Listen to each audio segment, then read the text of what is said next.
খারাপ করে দাঁড়ায় আছি, কারণ তোমার সাথে প্রেম হতে না হতে আমি এখন মনে হচ্ছে একা খাবো সেই জন্য। কি পরশুদিন তোমাকে রেস্টুরেন্টে এত কিছু খাওয়ালাম, এরপর তুমি ঠেকা খাবা কেন? কারণ আমার পাপা তার বন্ধুর ছেলের সাথে আমার বিয়ে ঠিক করে ফেলছে। আমি তাকে বলছি আমি মরে গেলেও এই ছেলেকে বিয়ে করবো না, কিন্তু তারপর আমার মনে হচ্ছে পাপা যে কোনো সময় জোর করে ছেলের সাথে আমাকে বিয়ে দিয়ে দিবে। হ্যাঁ কি বলো এসব? প্রেম হইতে না হইতে তোমার বাবা তোমার বিয়ে ঠিক করে ফেলছে।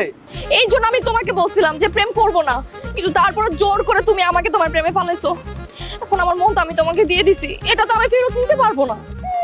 এখন পাপা যদি তার বন্ধুর ছেলের সাথে আমাকে জোর করে বিয়ে দিয়ে দেয়, তাহলে আমি কতটা কষ্ট পাবো তুমি বুঝতে পারছো? ও নো, আমি তো এটা নিতেই পারবো না আসিফ, আমি মারা যাবো। অসম্ভব, আমি বেঁচে থাকতে তোমার বাবা তোমাকে অন্য কোথাও বিয়ে দিতে পারবে না। তুমি শুধু আমার রিয়া। পাপা যদি জোর করে বিয়ে দিয়ে দেয় তুমি কি করতে পারবা বলো? আমি অনেক কিছু করতে পারবো।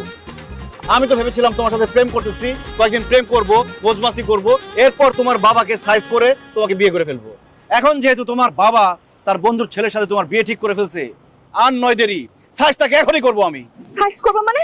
হ্যাঁ আসিফ, তুমি পাপাকে কি করবা? তেমন কিছুই না, প্রথমে তার মনে একটু জায়গা করব, তারপরে তার বাসায় যাব, তারপর তার মেয়ের জামাই হয়ে যাব। কিন্তু আসিফ, তুমি কিভাবে পাপার মনে জায়গা করবা আর কিভাবেই বা তার জামাই হবা? এখনই এসব না বলি, আস্তে আস্তে সব জানতে পারবা।